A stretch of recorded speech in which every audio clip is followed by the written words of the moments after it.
오늘 공부는 사사기 6장 6번째 시간 여룻바알이라는 내용을 공부할 텐데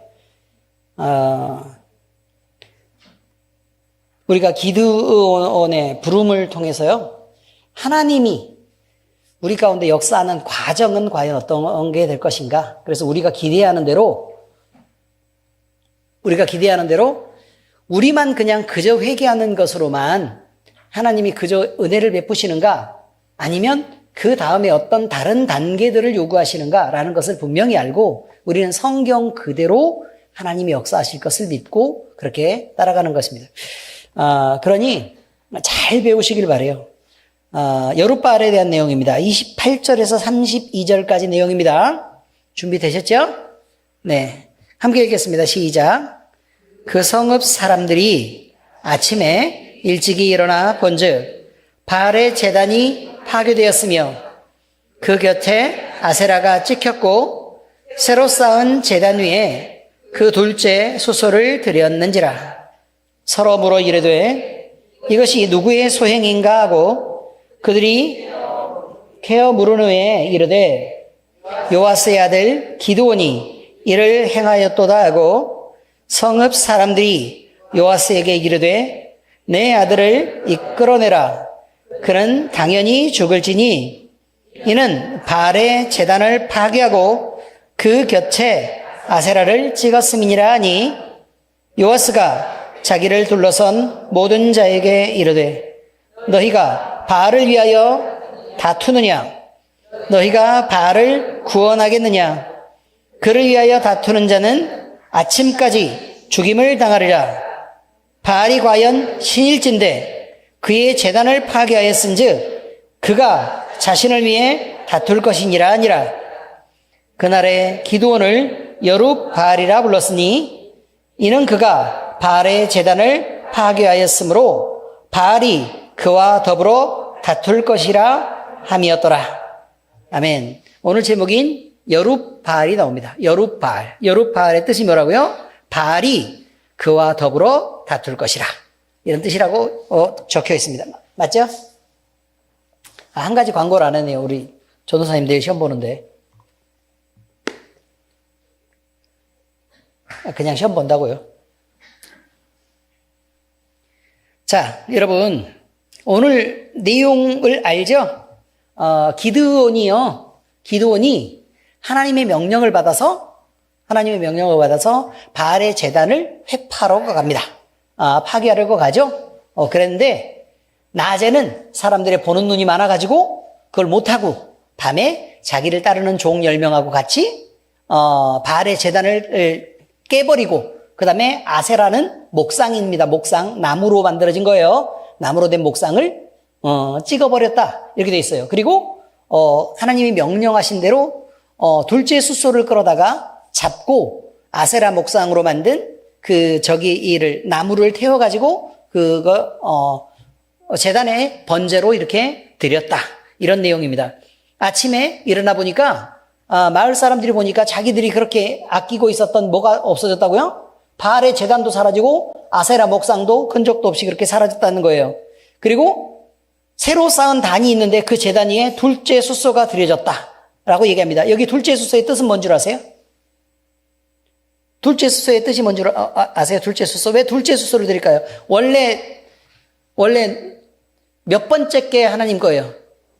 첫 번째 건 하나님 거예요. 첫 번째 건 하나님 거. 그런데 여기 둘째 숫소라는 의미는 무슨 말이냐면, 자, 여러분, 고양이 새끼 난 거 보셨어요? 강아지도 새끼 난 거 보셨어요? 첫째하고 둘째가 있죠? 그죠? 그 첫째는 어떻게 알아봐요? 잘 몰라도 돼요. 여러 마리가 이렇게 있을 때, 그 중에 제일 작은 애가 첫째예요. 제일 작은 애가 첫째라고요. 왜냐면 그 태 입구에서 가장 고생을 많이 해서 못 자라요. 못 자란다고요. 그럼 둘째 숫소는 어떤 의미냐면 사람이 볼 때 가장 실하고 좋은 놈이란 뜻이에요. 사람이 볼 때 가장 실하고 좋은 놈. 그래서 네가 볼 때 가장 훌륭한 제물로 하나님 앞에 구분해서 그렇게 드려라 라는 게 바로 둘째 숫소의 의미가 되겠습니다. 어쨌든 기드온이 이것을 행했다라고 얘기합니다. 그런데 요아스에게 와서 얘기합니다. 요아스가 누구예요? 기드온의 아버지죠? 기드온의 아버지. 근데 요아스가 아마 부족의 족장이에요. 부족 족장쯤 돼요. 그런데 거기 대표자쯤 되는데 그러면 누가 그 재단을 관리했겠어요? 그동안. 저가 아버지가 그냥 다 관리했겠어요? 기씨의 아버지가? 그럼요. 누구를 시켜서 관리해요? 주로 기드온 시켜서 관리하지 않겠어요?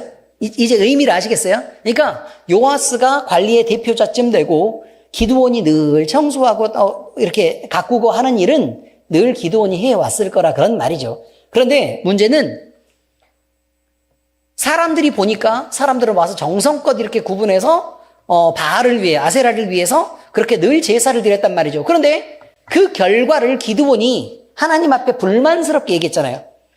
뭐라고 얘기를 했어요? 하나님 앞에? 하나님이 나는 네 하나님이다. 너희의 하나님이다. 라고 얘기하니까 기드온이 뭐라고 말했어요? 아니 하나님 애굽에서 이끌어내셨다는 그 하나님이면 그리고 우리에게 가나안 땅을 주셨다는 그 하나님이면 왜 우리가 지금 이 지경으로 우리가 핍박받고 고생하고 제대로 먹을 것도 못 먹고 이렇게 흉포한 사람들의 손에서 지금 놀아나야 됩니까? 왜 그들에게 그렇게 짓밟혀야 됩니까? 라고 물었단 말이에요. 지금 우리 입장으로 얘기를 하자면 어떤 거냐면 왜 지지리궁상으로 가난하고 왜 병은 병대로 들어서 망할 대로 망해서 사람들은 다 손가락질하고 나는 얼굴 하나 들지 못할 만큼 창피하게 인생을 살아가면서 내가 그리스도인이라는 얘기를 듣고 그렇게 조롱을 받아야 됩니까? 라는 말과 똑같은 의미라는 얘기예요. 그렇게 물었어요. 그랬더니 그래서 내가 와서 너를 보내는 것이 아니냐라고 하나님은 물었다는 거예요. 자, 그런데 똑같은 개념으로 요아스가 얘기합니다. 뭐라고 얘기를 하는 거냐면 마을 사람들이 와가지고 바알의 제단을 찍은 놈이 누구냐? 당장 끌어내라. 우리가 그 놈을 반드시 죽이겠다라고 얘기합니다. 아세라 목상을 부수는 놈이 누구냐? 응? 당장 죽이겠다라고 얘기합니다. 그러니까 요아스의 입장에서는 어떤 생각이 드는 거냐면 지금까지 우리가 바알을 섬겨왔고 지금까지 우리가 아세라를 그렇게 섬겨왔는데 신이라고 얘기했던 그 바알과 아세라는 도대체 뭘 하고 있었냐는 거예요. 우리를 위해. 그냥 그저 섬김만 받고 그냥 우리가 드리는 재물이나 받아먹고 지금까지 우리를 이 지경까지 몰아넣도록 바알과 아세라는 무엇을 하고 있었느냐라고 지금 얘기하는 거예요. 그리고 나서 기드온이 바알과 아세라를 찍었죠. 바알의 단을 허물고 아세라 목상을 찍었단 말이에요. 그런데 사람들이 와가지고 바알의 편을 들면서 뭐라고 얘기를 하는 거냐면 내가 반드시 이놈을 잡아 죽이겠다라고 얘기를 하니까 요아스가 얘기합니다. 지금 너희들이 신이라고 믿는 그 신을 위해서 너희는 지금 두려워하고 그 다음에 그를 위해 너희가 변론하고 편을 들고 있냐? 만약에 그가 살아있는 신이라면 그놈이 자기가 다툴 것 아니냐? 다시 말하면 우리가요 예를 들면 귀신을 섬기는 사람들이 이렇게 됩니다. 언덕을 넘어가다가 큰 나무에 이게 저기 줄다리기 하는 그 새끼줄이 막 이렇게 감겨있고 막 이렇게 막 깃발이 이렇게 걸려서 펄럭이고 있는 설왕당 뭐 그쪽을 지나갈 때 사람들이 다른 데다가는 함부로 막 오줌도 싸고 그렇게 하지만 설왕당에 대고는 오줌 싸요, 안 싸요? 왜요? 무서워서죠, 무서워서. 그죠? 무서워서. 왜 무서울까요? 저 귀신이 나와가지고 우리를 해롭게 하면 어떡할까? 라는 그런 말이라고. 이게 의미는 뭐냐면 그가 살아있는 신이라면 나를 해코지할 수 있다라고 생각하기 때문에 살아있는 신이라면. 그래서 요아스가 기드온의 사건을 놓고 백성들에게 얘기를 하는 거예요. 그가 살아있는 신이라면 그가 자기를 위해 싸울 것이 아니냐 이거죠. 자기를 위해서 자기가 저주할 거 아니냐라고 지금 얘기하고 있는 것입니다. 그러니까 그의 재단을 파괴했으니까 그가 자신을 위해서 다툴 것이다 라고 얘기하고 기드온의 이름을 뭐라고 불렀어요? 여룹바알이라고 말했죠. 여룹바알의 뜻은요 바알이 다툴 것이다 이런 뜻이에요. 바알이 다툰다. 그래서 그런 의미로 얘기하는 것입니다. 여러분, 신이 사람을 구원하는 신이어야지 사람이 신의 편을 들어서 사람의 도움 없이는 아무것도 할 수 없는 신이면 그 신은 신으로서 가치가 없다라는 것이 오늘의 이야기입니다. 의미는 이해하셨죠? 자, 다시요. 신은 누구를 살리고 죽일 수 있는 능력이 있어야 된다고요? 사람을 살리고 죽일 수 있는 능력이 있어야 돼요. 사람 없으면 신은 아무것도 못하는 그런 거짓 신이라면 그런 신은 필요 없다라고 얘기하는 거라고요. 자, 여러분, 이제 내용을 보면 이렇습니다. 신앙에 결단이 있습니다. 어쩔 때는 목숨을 거는 각오를 해야만 하는 일이 신앙 안에서의 결단이다 라는 것이죠.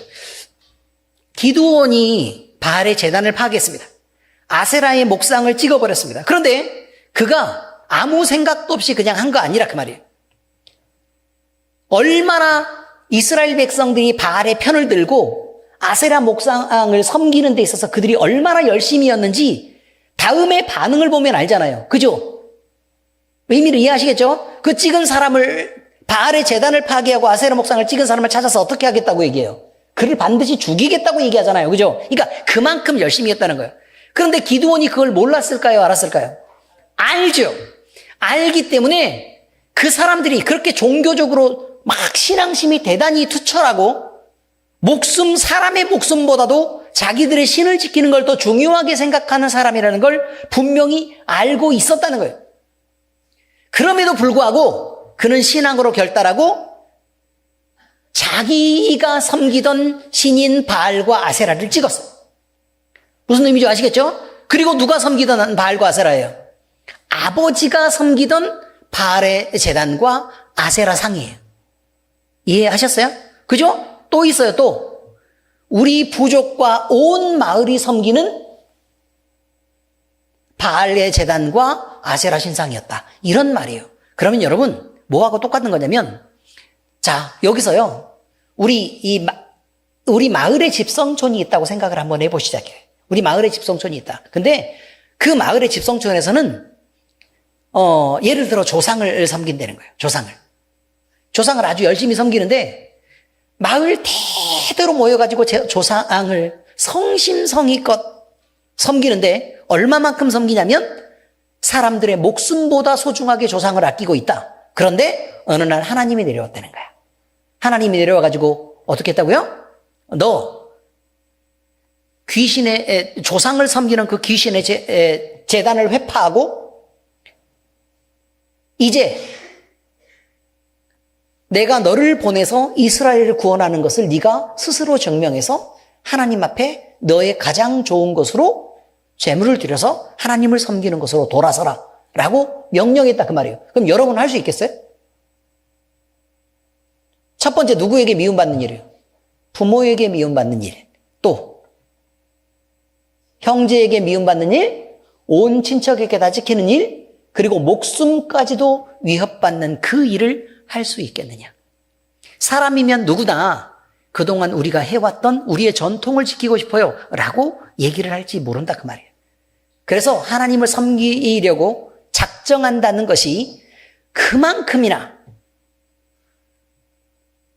각 사람에게는 중요한 결단이 되고 그리고 자기 목숨이라도 거는 중요한 사건일 수 있다라고 분명한 얘기를 하고 있다 그 말이에요. 그런 의미에서 우리 이두환 성도의 결단은 매우 중요한 거라는 거죠. 그런 의미에서 우리 김종철 장로님의 결단도 매우 중요했었다라고 얘기하는 거죠. 우리는 늘 이런 걸 알아야 돼요. 신앙을 회복한다는 것이 하나님을 믿기 때문에 그냥 무모하게 도전하는 일은 아닙니다. 그런데 그렇게 보이는 일일 수 있다는 거예요. 하나님을 섬긴다는 것이. 또 기존의 합리성에 대해서 그냥 무작정 너는 뭐 이건 아니야 라고 무작정 털어버리는 일이 아니라 기존의 합리성에 대해 그러니까 누구나 인정하고 또 누구나 그렇다라고 주장하는 일에 대해서 전혀 아닌 것으로 도전하는 일일 수도 있다라는 것입니다. 그리고 지금 현재 어떤 위치를 차지하고 있는 사람들의 자리를 흔드는 일일 수도 있고 기존의 권위에 대한 도전하는 일일 수도 있습니다. 하나님을 섬긴다는 것 그거 한 가지가 별의별 일을 다 포함하는 것입니다. 그런데 이 중 어떤 거 하나도요, 쉬운 일은 없습니다. 때로는 비난의 화살을 맞고, 때로는 모두의 비판을 넘어야 하고, 때로는 인신공격이나 또 기존의 대인관계를 모두 파괴하고 새로운 대인관계를 만들어야만 가능한 신앙의 결단일 것이다, 이런 말입니다.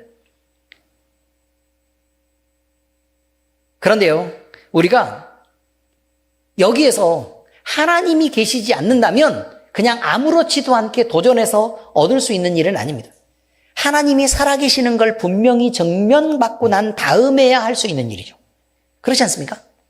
하나님이 예를 들어 내가 난 기독교 믿어야지 라고 얘기하면서 다 털고 나는 교회 다니니까 지금까지 있는 모든 인간관계도 파괴하고 대인관계에도 다 접고 지금까지 있는 사람들 다 무시하고 이렇게 한다라는 것이면 문제가 있다는 거예요. 그런 식이면 문제가 있다. 그런데 그게 아니라 살아계신 하나님이 우리의 인생 가운데 증명이 되고 내가 하나님의 살아계심을 분명하게 알았다면 그때부터는 살아계신 하나님에 대해서 우리가 어떻게 생각할 것인가, 또 어떻게 하나님을 대할 것인가라는 부분에 대한 결단이 있어야 된다고 얘기하는 것입니다. 여러분, 신앙을 결단한다는 것은요, 하나님 중심으로 선다는 것입니다. 사람 중심으로 선다는 게 아닙니다. 결단하는 사람은 구원을 받고 죄에 빠져 죽어가는 나의 소중한 사람들을 살려내는 반석 위에 내가 먼저 올라서는 것을 신앙의 결단이라고 얘기한다는 것입니다. 그래서요, 오늘 또 그 얘기를 하더라고요. 어떤 성도들이 하는 말인데, 왜 이 성도는 이렇게까지 이렇게 하나님을 섬기는 것에 대해서 제대로 결단하지 못하고 계속 귀신들이 자기를 괴롭히는 것들을 때문에 두려워하고 그렇게 흔들리고 있을까? 왜 그런 두려움이, 하나님을 믿는다고 하면서도 왜 그런 두려움들이 계속해서 이 사람에게 있는 것이냐, 무슨 방법이 있지 않을까라는 부분을 저한테 얘기를 했습니다. 그 부분에 대해서도 저는 마찬가지 생각을 하고 있습니다. 여러분, 권투를 만약 해요. 권투를 한단 말이에요.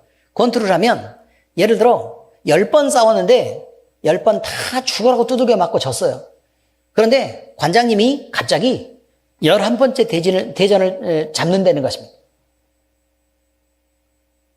그러면 내 마음에 어떤 마음이 들겠어요?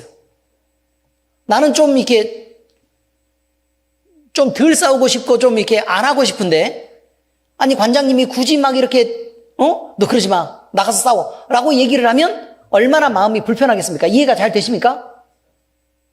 힘들 거라고요. 맨날 졌던 놈은 힘들어요. 그런데 만약에 지금까지 10번 싸웠어요. 근데 10번 다 이겼어. 10번 다 이겼다고요. 그럼 어떤 생각이 들겠어요? 다음에 어떤 놈이 붙을지는 모르지만 내가 한번 멋지게 승리해보리라는 생각을 가질 수도 있겠죠. 매번 실패를 경험하는 인생은 실패에 대해서 너무 익숙해져 있을 가능성이 많습니다. 그런데 매번 성공하는 인생은 성공에 대해서 어떻게 성공하는지에 대한 방법들을 알 가능성이 대단히 높습니다. 여러 책들을 보면 그런 게 있습니다. 긍정적 사고라는 게 있고요. 긍정적 사고가 있고 긍정심리학이라는 게 있습니다. 그 얘기를 오늘 했기 때문에 제가 일부러 말합니다.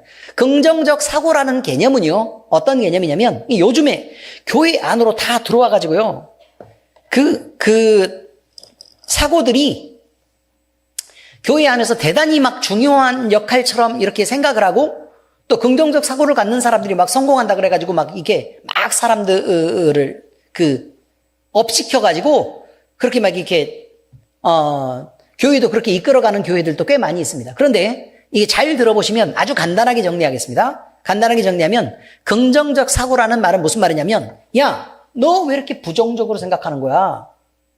그러면 네가 부정적으로 생각하면 부정적인 일이 결과될 수밖에 없어. 그러니까 그거 버리고 긍정적으로 생각해. 낙관적으로 생각해. 잘 된다고 생각해. 그럼 네가 믿는 대로 되는 거야. 내 믿음이 너를 구원한다니까? 성경 말씀에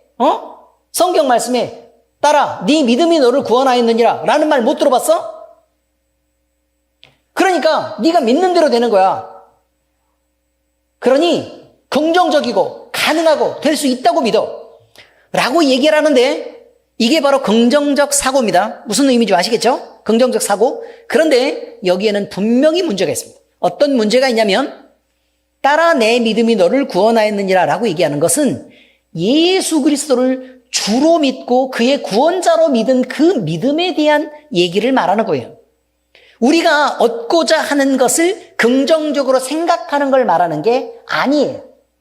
여기는 분명히 아셔야 됩니다. 그러면 이렇게 다른 분들이 주장하고 있는 긍정적으로 생각해야 긍정적인 결과가 나와 라고 얘기하는 게 맞을까요? 틀릴까요?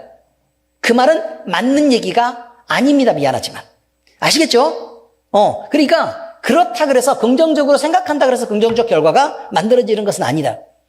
그럼 부정적으로 생각한다고 부정적인 결과가 만들어질까요? 그렇지는 않습니다.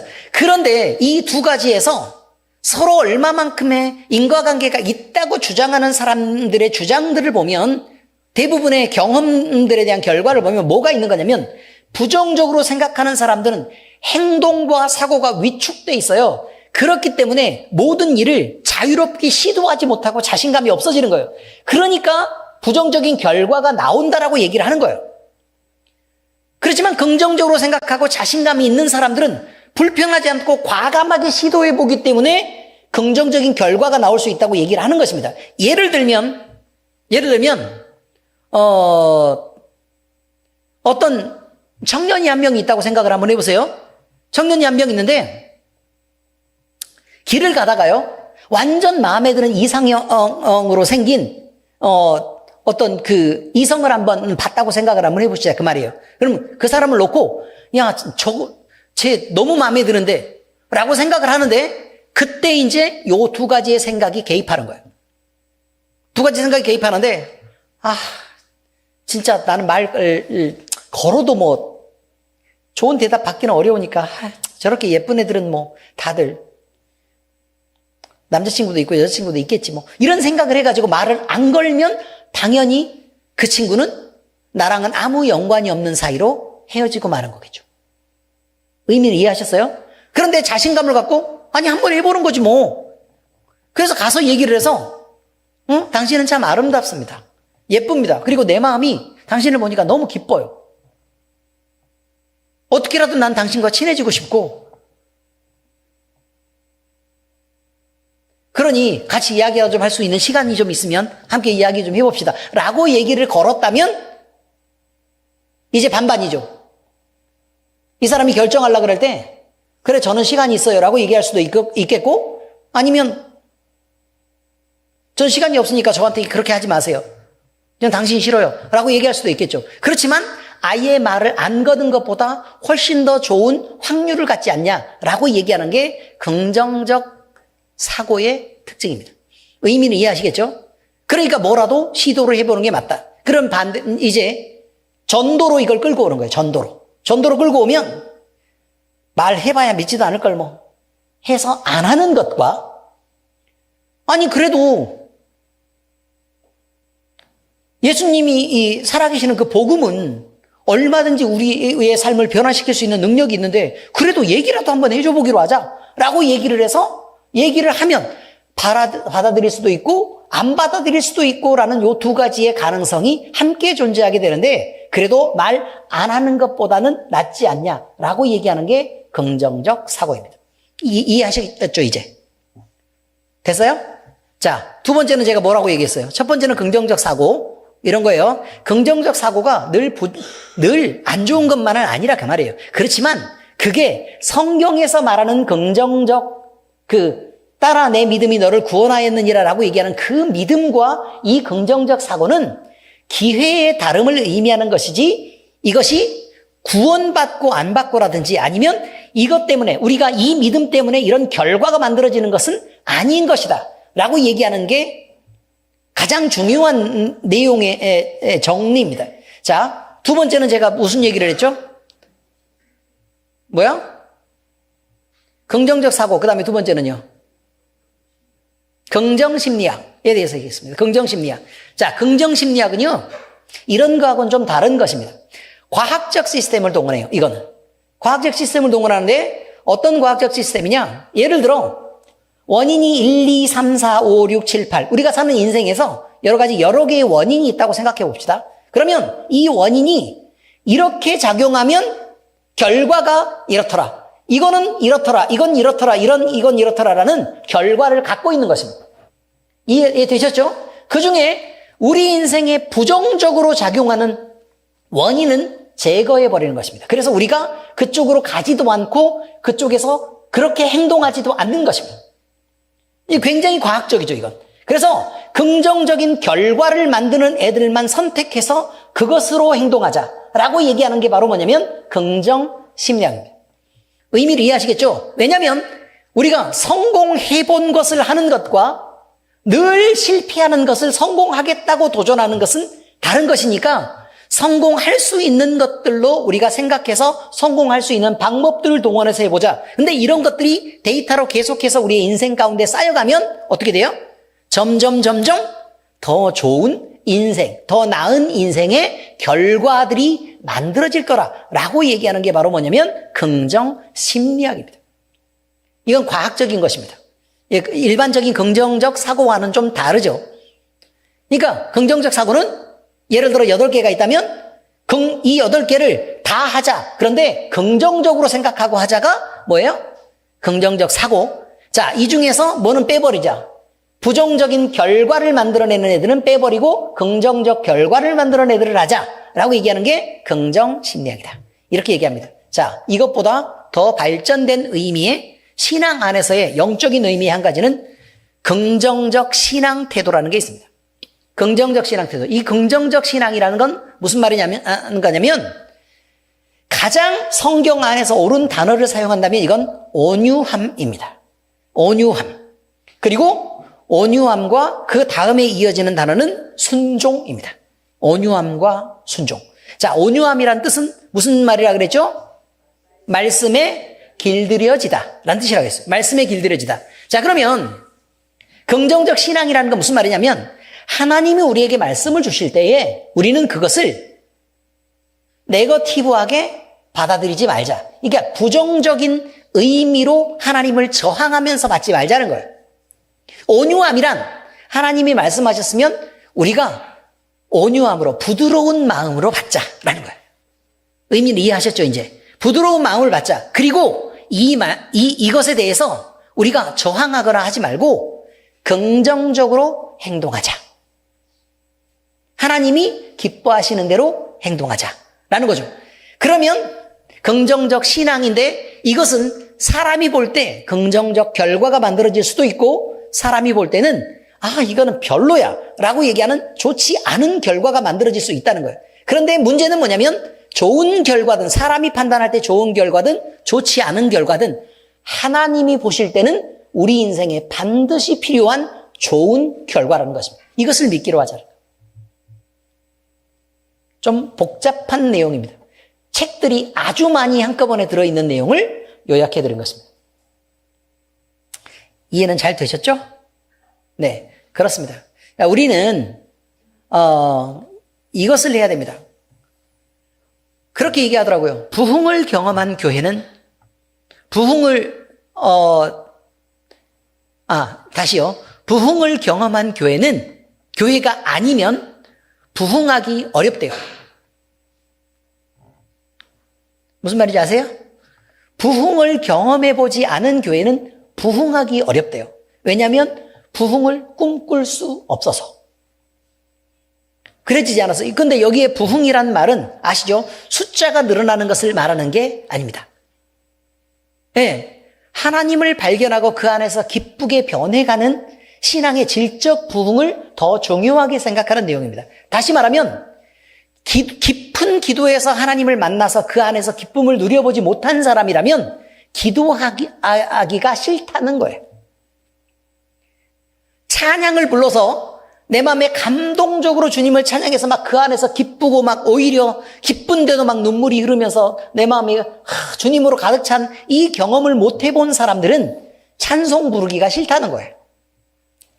성경 말씀을 듣는 예배 중에 여러분의 인생의 변화를 느끼고 하나님이 나에게 말씀하시는 그 짜릿한 감동과 사랑과 은혜를 경험해 보지 못한 사람은 예배를 소중하게 여기기가 어렵다는 것을 말하고 있어요. 그러므로 우리 인생은 반드시 만약에 그렇다면 우리는 하나님께 부르짖어서라도 무엇을 해내야 되는 거냐면 기도 중에 주님을 만나는 일을 우리 인생에서 빨리 너무 우리가 지치기 전에 얼른 그 경험을 해야 된다고 얘기하는 것입니다. 소리를 지르고 막 피를 토하더라도 그렇게 해야 된다고 얘기하는 거죠. 그래서 하나님을 반드시 만나야 된다고 얘기하는 것입니다. 그래서 응답받는 방법. 또 하나님이 우리에게 다가와서 내가 주님을 느끼는 그것에 대한 간증이 없이는 기도가 뜨거워지기가 어렵다는 얘기죠. 뿐만 아닙니다. 제가 찬양할 때에 대해서도 그 얘기를 한 적이 있죠. 찬양 인도를 하면서 20대에 막 이렇게 찬양을 막 이렇게 하고 있는데 손이 찢어져서 피가 나오는 것도 모르고 그렇게 막 피가 이게 강대상이 이렇게 가득하더라고요. 앞에 있는 성찬상에서 찬양 인도를 하는데 가득하더라 그 말이에요. 근데 그렇게 막 뜨겁게 기도를 하고 나서 나는 아픈 줄도 몰랐는데 시간이 좀 지나고 나서 보니까 그때 하나님의 능력이 임하기 시작하는데 그때 얼마나 뜨겁게 신유의 은사가 임했는지 모른다는 말이에요. 손을 잡으면 막 중풍병자들이 일어나고 암 환자들이 그냥 아무렇지도 않게 큰 적도 없이 막 암 환자들이 낫고 이러더라 그 말이에요. 이게 무슨 말이에요? 찬양할 때 그래서 그 간증이 있어요. 찬양할 때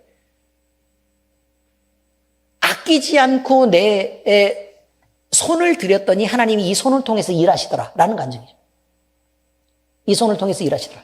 그리고 또 이제 전도사님하고 같이 이제 기도를 했어요. 기도를 했는데 그 전도사님은 뭘 그렇게 열심히 또 기도를 하는지 몰라. 근데 제가 청년 때는요 늘 교회에서 자고 또 교회 청년들끼리 막 이렇게 모여서 뭐 라면이라도 끓여 먹고 막 이렇게 교회 귀퉁이 붙어가지고 막 이렇게 자고 막 그러면서 그 전도사님하고 같이 막 이렇게 했던 그 시간들이 굉장히 많이 있었어요. 많이 있었는데 막 전도사님이 저녁 때마다 막 같이 기도하자는 거예요. 그럼 우리 막 신나가지고 가가지고 기도를 막 죽으라고 막 얘기했죠. 근데 우리 그런 거 있잖아요. 득음. 아세요? 내가 목 찢어버리고 피가 다 나서 반드시 내가 기도로 득음을 하리라. 이런 생각을 하고 모두 다 이제 그러면서 이제 청년들이 붙어가지고 막 그때 한 7, 8명쯤 된 것 같은데 아무튼 막 그렇게 기도를 했었어요. 기도를 했었는데 전도사님도 얼마나 이렇게 손을 붙잡고 막 간절하게 막 진짜 기도를 열심히 했던지 손가락이 나중에 이렇게 안 빠지네 이게. 전도사님이 안 빠져요. 근데 그때 당시에는 그 전도사님이 우리 교회랑 다르게 성결교신학교를 다니고 있는 전도사님이었어. 성결교신학교.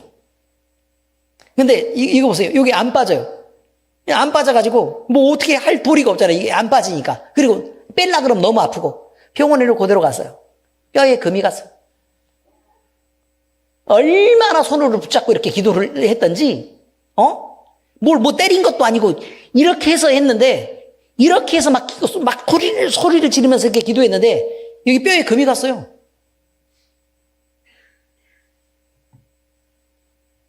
그런 경험이 있으니까 기도가 두렵지 않습니다. 예배하고 성경 읽는 것이 즐겁고. 그러니까 성공이라는 건 그런 것을 말하는 거예요.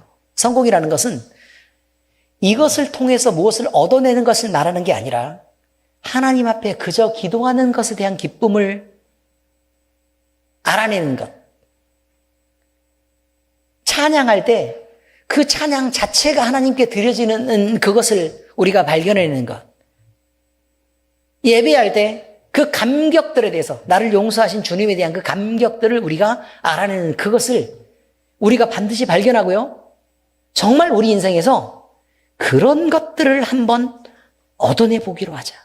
이런 것들을 한번 찾아내 보기로 하자라는 것이 우리 인생의 반드시 목표여야 한다는 얘기를 말하는 거예요.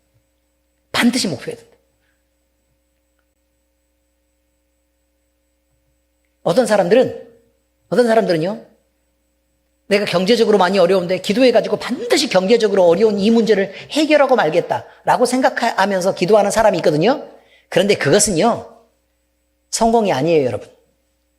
그런 건 성공이 아니에요. 뭐가 성공이라고요?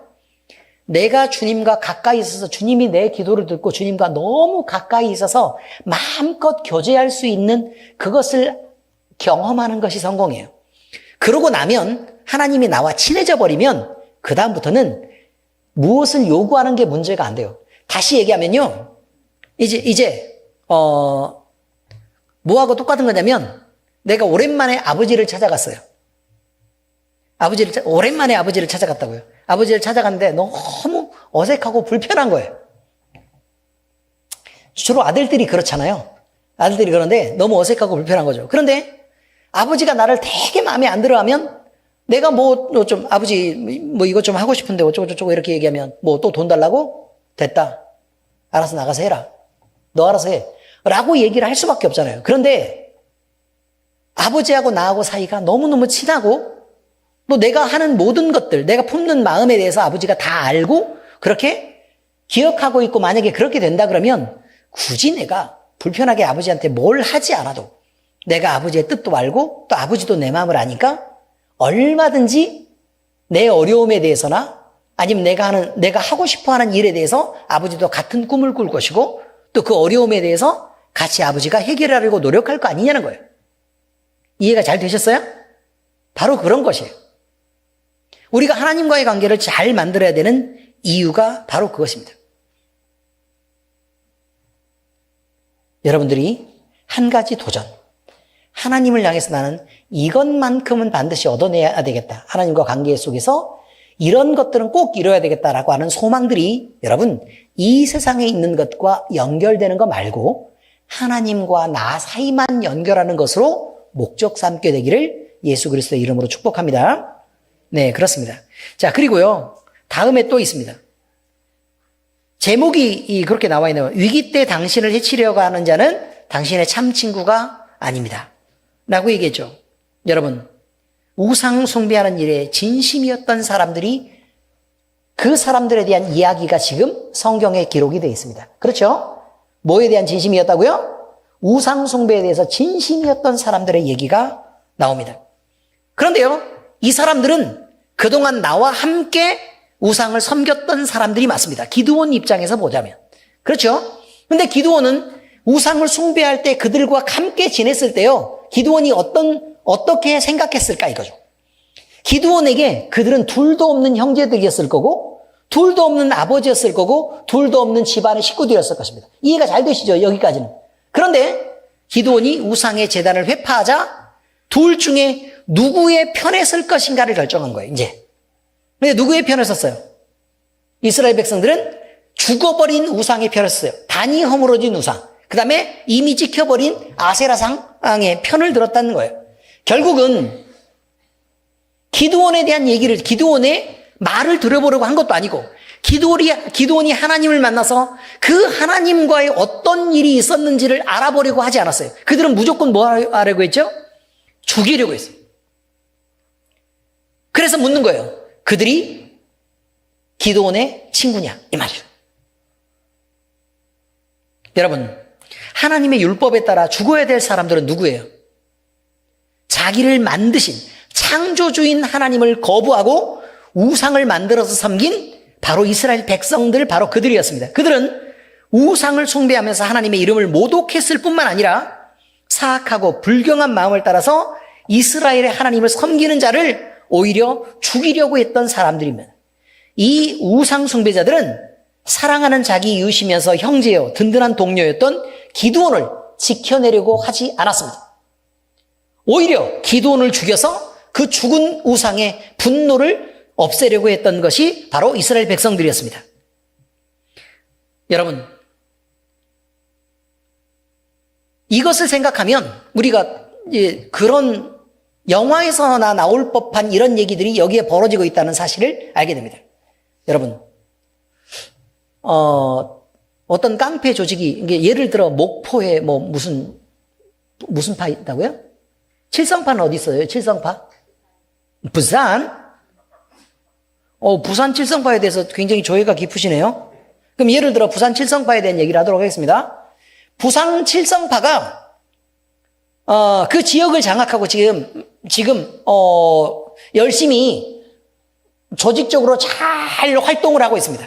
그렇다면 여러분, 많은 사람들에게 유익을 주는 일이겠습니까? 아니면 많은 사람에게 공포를 주는 일이겠습니까? 공포를 주는 일이에요? 부산 출신이 그렇다고 얘기하니까 맞아요? 네. 부산 출신이 그렇다고 얘기하면 뭐 그렇게 믿어야죠. 자, 아무튼 그렇습니다. 칠성파. 지금 있는 거 아니죠? 지금 속해 있는 건 아니잖아요. 예, 아니랍니다. 발을 뺐어요. 자, 그런데 칠성파에서요, 예를 들어 행동대장을 하고 있는 어떤 친구가 나는 더 이상 이런 악한 일을 하고 싶지 않습니다. 이제 나는 내 가족의 품으로 돌아가서 성실하게 가족을 챙기면서 그렇게 살고 싶습니다. 라고 얘기를 하니까 그러면 칠성파는 어떻게 반응을 할까요? 그러면 그래, 듣던 중 반가운 소리다.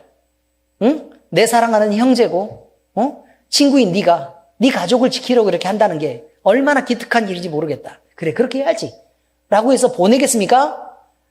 아니면 사시미 칼 긴 거를 이렇게 몇 번 이렇게 해가지고 네가 가라 하와이 막 그러면서 막 담그고 그러겠습니까? 예? 뭐 어쩐다고요? 손을 권사님 직 됐으면 이런 세계를 잊을 만도 한데 손모가지를 잘라버린답니다. 여러분, 무례배들이 하는 행동은 이렇습니다. 그동안 아꼈다고 말하거나 아니면 그동안 사랑했다고 말하는 것은 거짓말입니다. 그들의 이익을 위해서 또 조직의 이익을 위해서 그냥 사랑하는 척하면서 그들을 이용하고 있는 것뿐입니다. 이스라엘 백성들이 기드온을 이용했던 내용이 이것과 다르지 않다고 말하는 것이죠. 그 무레배들은 기드온이 하나님을 찾아서 자신도 바로 세우고 집안도 바로 세우고 그리고 그 족속들을 바로 세우려고 하자 그들은 기드온을 죽여 없애려고 했습니다. 칠성파와 뭐가 다르겠습니까? 팔성파고 구성파죠. 그렇지 않습니까? 다음입니다. 여러분, 신이라는 존재에 대해서요, 여러분은 어떻게 생각하고 계시는지 모르지만 신은 그가 참 신인지 늘 의심해야 되고 그리고 반드시 증명 가능한 신이야만 신이라고 인정할 수 있습니다. 다시 말씀드리겠습니다. 신은 누가 증명해야 된다고요? 그 스스로가 자기가 신인 것을 증명할 수 있어야 그것이 신입니다. 기드온의 아버지인 요아스는요, 재빠르게 대처합니다. 왜냐하면 자식이 지금 죽을 위기에 처해 있습니다.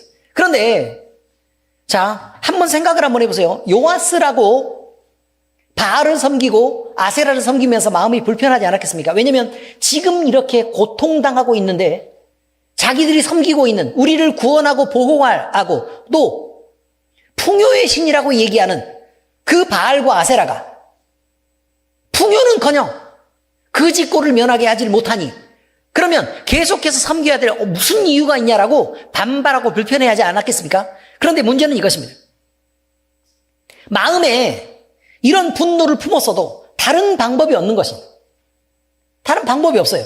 그러니까 결국 의문을 갖고 있었어도 여전히 똑같이 더 큰 정성을 다하고 더 많이 섬기고 더 많은 재물을 들여서라도 그를 감동시킬 수밖에 없는 거죠. 근데 문제는 뭐냐면 아무리 그 신을 감동시키려고 해도요, 그 신 자체가 능력이 없으면 무슨 소용이 있냐고요. 예를 들어 지금 이렇게 얘기한다 그 말이에요. 12살짜리 초등학생이 있습니다. 12살짜리 초등학생이면 초등학교 5학년 맞죠? 그렇습니다. 5학년 이렇게 있습니다. 그런데 아니 이 친구한테 뭐라고 얘기를 하는 거냐면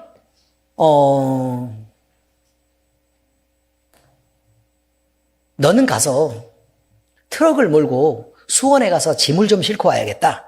이렇게 얘기합니다. 아시겠어요? 어디 가서 짐을 싣고 오라고요?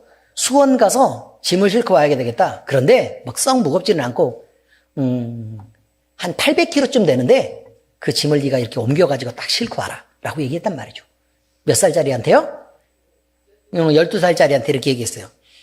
그런데 12살짜리가 뭐라고 얘기를 하는 거냐면 아무 말도 안 하고 저게 무슨 소린가? 라고 하고 있습니다. 그러면 어른이 생각할 때 뭐라고 생각을 하는 거냐면 얘가 자기한테 뭘 안 줘서 그러나? 그래가지고 뭐라고 얘기하냐면 내가 너한테 10만 원을 돈을 줄 테니 맛있는 것도 사 먹고 돈도 가지고 그래서 갔다 와라 라고 얘기했단 말이에요. 그럼 가요? 못 가요? 못 가요? 왜요? 10만 원 줬는데? 그러면 또 다시 생각하는 거죠. 돈이 부족해서 그러는가? 그래가지고 정성을 다해가지고요 성의껏 얘기하는 거죠. 예의를 갖춰서 내가 어린애라고 무시해서 그렇다고 생각하나? 라고 생각하는 거예요. 그리고 돈도 100만 원으로 올려요. 근데 100만 원을 주고 내가 예의를 다해서 너한테 얘기할 테니 꼭 가서 수원 가가지고 800kg밖에 안 되는 그 짐을 트럭을 갖고 와서 싣고 와라 라고 얘기했단 말이에요. 그럼 싣고 와요? 못 싣고 와요? 왜요? 일단 12살짜리는 운전면허를 못 따요. 이해가 되셨습니까? 무슨 말인지? 운전면허를 못 따요. 그리고 힘도 없어요. 자, 다시 얘기하면 무슨 말이냐면 능력이 없고 힘도 없는데 정성을 다한다고 그거 할 수 있는 것은 아니라고 얘기하는 거예요. 그런데 갔다가 더한 정성을 기울여서 그러지 말고 그럼 금으로 막 한 양에다가 돈도 막 더 주고 해서 있는 살림 다 해고 막 집안 땅 문서까지 막 왔다 갔다 다 바치고 이렇게 할 테니 그럼 네가 가서 싣고 와라 라고 얘기하면 할 수 있느냐고. 못하는 건 못하는 거란 말이에요. 왜냐면 능력이 안 되니까 안 되는 거예요. 여기서 성경이 얘기하는 건 이거예요. 과연 너희가 신을 섬길 때 그 능력을 알고 섬겼느냐 아니면 모른 채로 그냥 그저 정성을 다하면서 너희들 요구를 관철시키려고 했던 거냐라는 걸 묻고 있는 거예요, 지금. 의미는 이해하시겠죠? 할 수 있는 신이냐라고 얘기하는 것입니다. 그런데 바알과 아세라는 사람이 만든 신이잖아요. 아니, 목상 나무를 깎아놓고 이렇게 해가지고 거기 저번 교재 안에 저기 사진도 넣어놨어요. 깎아가지고 이렇게 넣어놔서 너는 아세라니까 자, 잘 들어. 네 이름은 뭐라고? 아세라. 자, 다시 네 이름은 뭐야? 아세라. 그래서 이름을 외우게 하는 거예요. 누구에게? 나무 목상에게 깎아놓고 이름을 지어줬죠. 그리고 나서 그렇게 너는 풍요를 관장하는 신이야? 나 그래서 너는 우리 집안에 풍요를 줘야 돼. 그래서 날마다 가서 빌고 했는데 처음에 빌 때는 우스웠어요. 그런데 이렇게 신상을 만들어 놓고 우리 엄마가 비는 걸 보니까 딸이 빌었고 딸이 비는 걸 보니까 그 다음 딸이 또 빌었고 이렇게 해서 한 10대를 거쳐가지고 쭉 지나서 한 300년이 지나면서 계속해서 빌다 보니까 이 아세라가 뭐 하는 건 줄 다 알고 있다 그 말이에요. 풍요를 주는 신이라고 알고 있었고 이 안에 신이 있는 줄로 생각한다는 거예요. 바알도 아세라도 그런 게 아니라고 얘기하는 것입니다. 그러니 하나님은 말하죠. 너희들이 지금 섬기고 있는 이 바알이라는 우상과 아세라라는 이 우상이 너희를 과연 미디안의 손에서 구원할 능력은 있는 거야? 그래서 너희들이 그렇게 빌고 있었던 거야? 라고 묻습니다. 그래, 묻는 거죠. 대답은 뭐예요? 기드온이 제단을 회파하고 그 몸을 반으로 쪼개버려도 대답도 할 수도 없는 우상에게 지금까지 그래왔다는 것을 증명한 것이라 그 말이에요. 안 되는 건 안 되는 거예요. 여러분, 우리는 손 없는 날이라는 개념을 알죠? 그죠? 손 없는 날이라는 게 무슨 말이에요? 우리는 손 있는 날을 원하죠. 왜요? 이사를 하더라도 싸잖아요. 깎아주잖아. 근데 왜 손 있는 날도 괜찮아요, 우리는? 아니, 귀신이 우리한테 뭘 어떻게 할 수 있는데? 이거잖아요? 손 없는 날 굳이 챙기지 않아도 괜찮다는 거예요. 우리는 그만큼 자유롭죠. 왜요? 살아계신 하나님이 우리의 보호자가 되시는데 뭐가 문제냐? 라고 얘기하는 것이 바로 오늘 내용이에요. 오늘 내용. 그래서 우리는 늘 얘기합니다. 스스로 자기를 위해서 자기를 지킬 수 없는 신이라면 그딴 건 신이라고 말도 하지도 말아라. 라고 얘기하는 게 오늘의 내용이죠. 아시겠습니까? 그런데 우리를 만드시기도 하시고 또 우리의 생과 사와 화와 복을 주관하시기도 하시고 알잖아요. 기도하면 불 나오고 치료도 하시고 우리의 삶에 직접적으로 능력으로 역사하시는 살아계신 하나님에 대해서 우리가 가볍게 생각하지 않아야 된다는 얘기를 말하고 있는 것입니다. 여러분, 그래서 살아계신 하나님을 섬기는 일은 우리에게 영광이 되는 것입니다. 하나님이 이렇게 우리를 승리하도록 이끄시고 꼭 그렇게 만들어내시기 때문에 그렇습니다. 우상을 섬기고 또 그것을 전통이라고 믿고 따르는 것은 부끄러움과 수치가 됩니다. 얼마나 창피한 일입니까, 그게. 우리는 기도원과 같이 분명한 결단이 아니면 우상 섬김의 줄을 끊어낼 수 없다는 것을 분명히 알아야 됩니다. 지금까지 용기 있게 끊어낸 사람들은 자유롭게 하나님을 섬길 수 있게 되었고 그리고 구원을 받고 또 풍요를 누리게 됐지만 그걸 끊어내지 못하는 사람들은 끝까지 귀신 섬김의 줄을 끊어내지 못하고 거기에 가서 돈을 바치고 또 점을 보고 그러면서 쫓아다니는 사람들이 부지기수로 있었다는 사실을 잊으면 안 됩니다. 여러분, 스스로 증명할 수 없는 신은 신이 아닙니다. 스스로의 능력이 되고 스스로 증명 가능한 신이 그가 내가 하나님이다라고 말할 때 우리는 거기에 대해서 대답하고 우리를 만드신 하나님에 대해서 우리는 하나님을 사랑하고 하나님을 섬기겠습니다 라고 결단할 수 있는 우리 모두가 될 수 있기를 바랍니다. 기도하겠습니다. 하나님 아버지 감사합니다. 우리는 사람이 만든 신을 그 우상을 마치 살아있는 신, 능력 있고 권능이 있는 신처럼 알고 섬기며 또 그를 사랑하고 또 존중하고 있는 것들 없는 것들을 다 바치고 또 두려워서 어쩔 수 없이 꼼짝 못하고 그 안에서 벌벌 떨며 살았던 시간들이 있었음을 고백합니다. 그러나 아버지 하나님, 우리는 살아계신 하나님이 우리의 참신이 되시고 그 우상들은 그들의 제단을 회파하고 또 그들의 몸을 쪼개도 아무것도 할 수 없는 우상들이었던 것을 우리는 알게 하시고 이제 아버지 하나님 분명한 결단으로 우리는 오직 우리 하나님만 섬기겠습니다. 우리 하나님만 사랑하고 또 하나님 안에서 자유하게 살겠습니다 라고 고백하고 결단할 수 있는 우리 모두 될 수 있도록 주여 인도하여 주시옵소서. 우리 삶에 우리의 승리가 되시는 우리 주 예수 그리스도의 이름으로 감사하며 기도합니다. 아멘.